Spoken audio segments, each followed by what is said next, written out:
Hey folks, welcome back to Game Garbage, where we take a look at games, chat about the game news in the industry, and of course stream for fun when I can. Well, today we're going to talk about Ubisoft because we found out they're basically down $1.3 billion, and we're going to go through just a little bit of the overview of the stock. We're going to go through some games, the restructuring that they've had, some of their history, of course, too, with TenCent, which I think is very important to kind of see exactly what's going on here. And then we're going to dig into detail in the financials of Ubisoft to where they're at. So this probably will be a long video, but anyway, let's get started. So their stock has come up a little bit, but yeah, we've hit the lows just literally last week at like $3.70 or euros. Excuse me, that would be euros. And right now they're at like almost $6. So they're kind of riding up right now, but again, their last earnings report again was negative in every sense of the word. Their revenue was almost right on par. They were only off a little bit, but yeah, their earnings is still negative, which is just insane. And again, something important to mention is that Ubisoft actually looks at their earnings every 6 months, not every 3. In some European countries, they'll do that. So when there's an earnings report, it's encompassing the last 6 months. But boy, you can see this is not the lowest they've ever been. It's been pretty close. The lowest they've ever been is like down here at less than €2, just slightly, which is insane. And again, that was quite a long time ago. But like ever since we've had Valhalla, we just haven't been able to recover. Now, Valhalla was in 2020. And again, I think Ubisoft technically benefited from all of the stimulus money and stuff during that time. But to have this much of a fall off is just crazy but and their future earnings are still not good, which is crazy. Now, it's definitely a heck of a lot less negative, but it's still negative. They just can't seem to get away from that.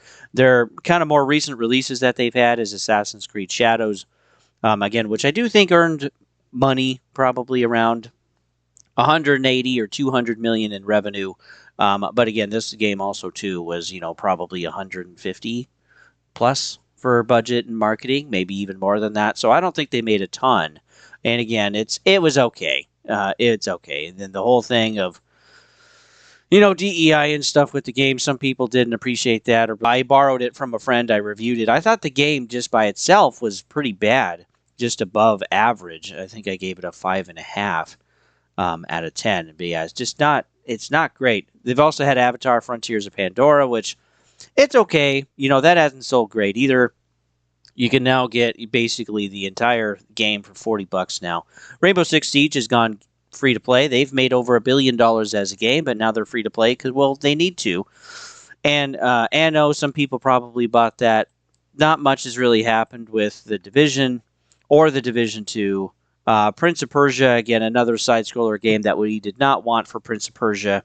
And we also had The Lost Crown. That isn't even on here, which is kind of crazy. We also had X-Defiant, which also did not make money.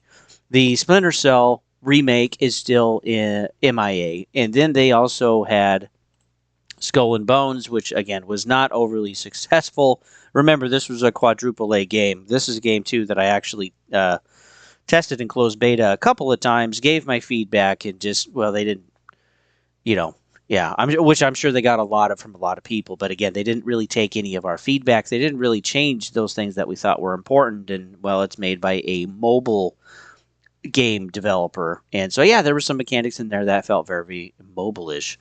And there's some aspects that can still be fun, but yeah, it's not the type of game that we wanted for most of us. Also, too, yeah, this Prince of Persia remake was actually canceled after rebooting it a second time, which definitely cost money. We also had Star Wars Outlaws, which is another one that didn't do very well. It's hard to think this game's already been out for several years, but I reviewed this one as well, which, again, was just incredibly frustrating. I'll actually link my Assassin's Creed Shadows and Star Wars Outlaws reviews at the end screen. But, yeah, we have a free demo now. Basically across the board for everybody. And also for a limited time, this game is also actually free, which is kind of free demo. So yeah, they've had a free demo. It's just all of their games are really not doing that great. Also, Far Cry 7 has been pushed back And there's been some other stuff that has been canceled, including some like mobile games and stuff. And some things that should have been canceled weren't. They were pushed out anyway. But Ubisoft is just doing a horrible job. Now, very recently, they had another cash injection, basically, of TenCent of 1.25 billion euros. And this helped kind of foster the restructuring of the entire company. So instead of just kind of like one big umbrella for Ubisoft making video games, well, now there's 5 creative houses, and each house is responsible and accountable to the how they're doing as a studio and how the IPs are doing that they have control of. So I think the reason they're doing it this way, well, TenCent has uh, invested into the first creative house, which has all of the big IPs. Okay, Assassin's Creed, Far Cry, and Rainbow Six. They've got the big ones, so they've invested into that. But I think the reason why they have them into the creative houses is that if something basically isn't money, I think it's easier just to cut it off and get rid of it, while the others are left to themselves. So each creative house basically has to be profitable. And that's got to be kind of stressful because it's more pressure on you now to actually perform and perform every single time with a failing publisher. So I think that's important. But yeah, you can kind of see what they're focused on here. But basically, the 2 main creative houses are really what people are pretty much going to focus on, from Division Recon, to Ghost Recon, and Splinter Cell. Apparently, you're supposed to get a Ghost Recon game fairly soon, maybe this year or next year. We'll have to see. But yeah, again, we just haven't had very good news coming out of Ubisoft for a few years, which is kind of insane. But this is kind of a bigger breakdown of actually how TenCent is actually invested in it. And I think this is really important because I think TenCent is using the opportunity to further invest and dig into Ubisoft as a whole to get more share and eventually just kind of take over as the company continues to keep failing. Unless they can turn things around, we'll have to see. But probably a very smart, silent, quiet takeover of Ubisoft. They're probably doing. So yeah, let's dig into this a little bit. So currently, Tencent has acquired 5% stake of Ubisoft as part of Venetti's exit in 2018 from the company with a failed takeover bid. Currently, they've invested 1.25 billion euros, which is the third major transaction with Ubisoft. Yeah, they've taken a lot of money from Tencent, and yet Tencent definitely wants that money back. They're going to use that as leverage later, I'm sure, if they're not using it already. This was following a September 22 agreement where the Chinese conglomerate acquired 49.9% stake of the Guillemot brothers, which is the holding company owned by the founders and largest stakeholders of the French gaming giant, which is Ubisoft, which increases its direct stake into Ubisoft from also 4.5 to 9.99%. So Tencent owns roughly 10% of Ubisoft itself, and they also own 49.9% of the Guillemot brothers, which is the holding company. So they own a lot. They have a lot of influence here. Notably, earlier deal including an 8-year standstill clause preventing Tencent from increasing its ownership or acquiring additional voting rights beyond agreement thresholds, which, yeah, that's probably a smart move because I think Ubisoft knows, the Guillemot brothers definitely know, I think, what Tencent is doing. So yeah, shifting market dynamics and Ubisoft's need to strengthen its financial position, including reducing leverage and having prompted a strategic reassessment. For Tencent, this presents an opportunity to expand its presence into the AAA segment, more or less the AAA games and IPs of Ubisoft. Because again, we all played their games. We all used to love Ubisoft, but they've definitely deteriorated a lot in the quality of their games. Take a look again at these creative houses. This is the one that, number one, is what Tencent is invested in. That is the one they're really focusing on, which is Assassin's Creed, Far Cry, and Rainbow Six, because those have made the most money by far across anything else. So Assassin's Creed is very big. We've all played that, and they do have Assassin's Creed Black Flag Resynced, which is like a remake. We'll see how that goes. That's coming out in July, and that probably will sell several million. Rainbow Six, they haven't done very much with it. They haven't actually made a game in over a decade, which is kind of insane. They just have the live service, which it had to go again free to play, which is not overly successful right now. And then there's also Far Cry. Number 6 didn't sell as well. Number 5 did extremely well. We'll see what 7 is, but again, that's probably not until next year. So currently things are Yeah, not very good, but yeah, Tencent is very invested. And again, I think this is kind of a quiet takeover, but we dig into the details of where Ubisoft is at. Well, they keep lessening their employees quietly. Okay, shh, don't say too much. They keep firing people and laying people off because, yeah, they used to have, I think, 21,000. Now they have 16.6 thousand, which is still a lot. But yeah, their basic earnings per share is negative 11 euros, which is insane. Again, the company's been around for a very, very long time. But boy, their good days have been over. Some of the stuff, too, they're also not even sharing because it's so bad. And we're going to see that through the charts here. But this is a big thing too that I want to show is man, this is just so horrific. It's just the net margin, their actual profit is severely negative. Um, and yeah, their net income in euros is negative 1.48 billion dollars. And I gotta say too, with like the recession that no countries are really calling still in 2026, but everyone is struggling. But the biggest supporter in the on the globe is North America, basically United States and Canada, or we could just say United States. That's where a lot of their money is actually coming from, and it's roughly half of the total revenue of the entire company. At any point in time, it's roughly about 50%. So yeah, it's a ton. And again, their publishing section, the games that they're publishing, that's where most of their money comes from. So if the games that they're publishing don't sell well in the United States, that is probably the biggest factor that's going to be hurting the company. And we're going to be seeing that pain as we go through their statement here. So yeah, this is incredibly painful. There was one thing I just to see the graph is insane. Just look at that. Negative 1.3 billion in net income. That's a negative 178% profit, which is so horrendously bad. And then yeah, their revenue was a little less than 3/4 of $1 billion. So back to the income statement again, things just not looking overly good. These are the years kind of all put together, and yeah, there are some negative ones, there's some fair ones, there's some bad ones, but this just completely takes the cake. This is so horrific. Just in 6 months, losing 1.3 billion. I don't even know what to say. I mean, that's more than 200 million a month. Like, just yeah, I'm still trying to process that. Negative 200 million a month is incredibly expensive. Again, I'm sure it costs money for the creative houses, but again, their games are not selling as well as people would like you to think they are. And this is why, too, people don't really trust games journalism because they're not giving you the full story. But yeah, this is what I'm here for. This is what I actually love doing. So we'll go year over year here. Total revenue is actually down 26%. Gross profit is down 135%. They didn't actually have any gross profit at all, which is crazy. Their operating income is also the highest, the highest low it's ever been. I'll put it that way, which negative 1.2 billion euros. That is operating income of negative three. I can't even say it, guys. Negative 3,917%, which is just insane. The pre-tax income is negative 3.9 billion or negative 847. Like, these numbers are just astronomical. They're just really crazy. And again, things have always kind of been negative for Ubisoft, but this just completely takes the cake, which is why I wanted to cover this. Again, their net income is negative $1.48 billion, which is negative 827%.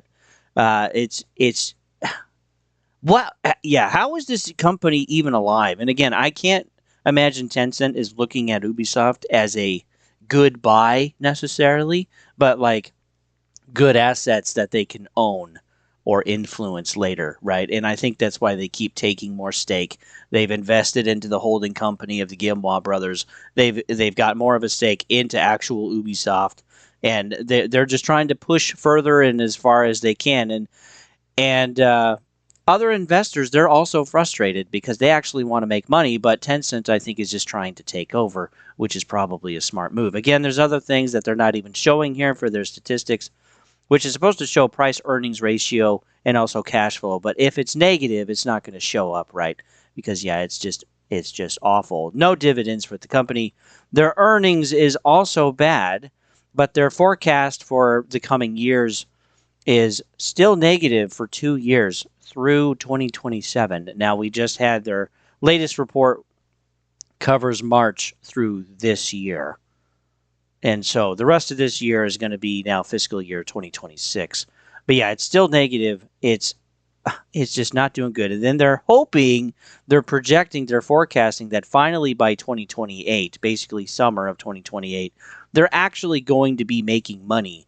And hopefully they can. But God, man, you can't do worse than this. Negative 11 reported euros. Their estimate was negative 8.8 euros of earnings per share, and they have negative 11. Like that's so bad. And again, their positive forecast estimates aren't even above €1, but at least it's not negative.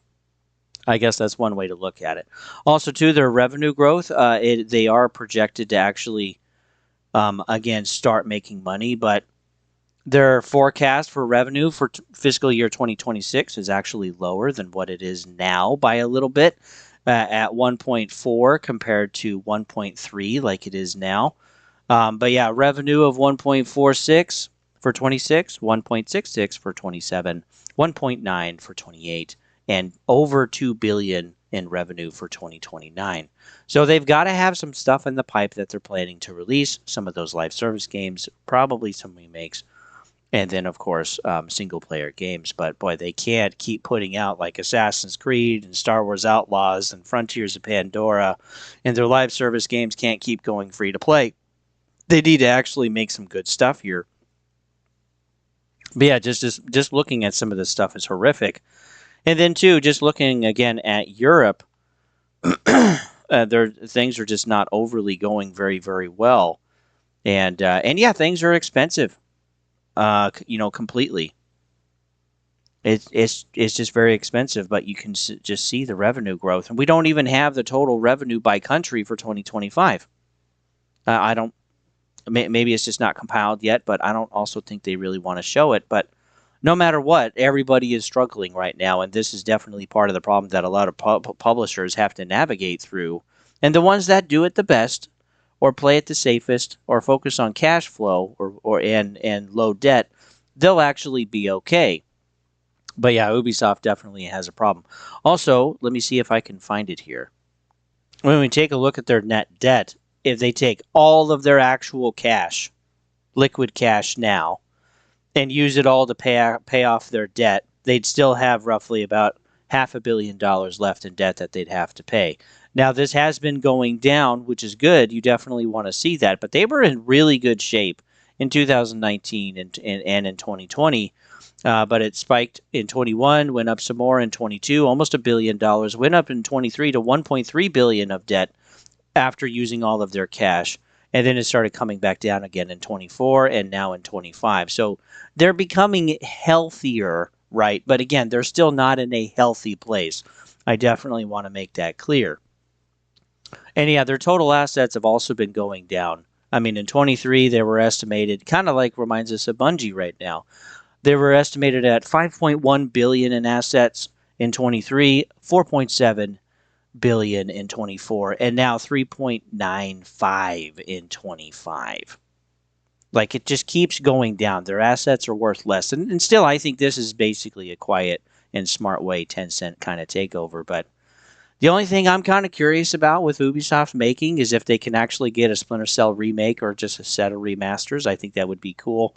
And again, I used to really enjoy their games, but like, I don't think we're ever going to have another Watchdog. I don't think they're going to try like another kind of X-Defiant type of game. Again, even some of their mobile stuff they've canceled or canned already. And yeah, they're just having a tough time actually making money. I would actually like to see a real Rainbow Six game. That would be cool. But again, I don't know if we'll ever get that. And then, too, I would actually like to see kind of another division, but they've canceled a ton of stuff, too, like Heartland. Like, we're never going to see that.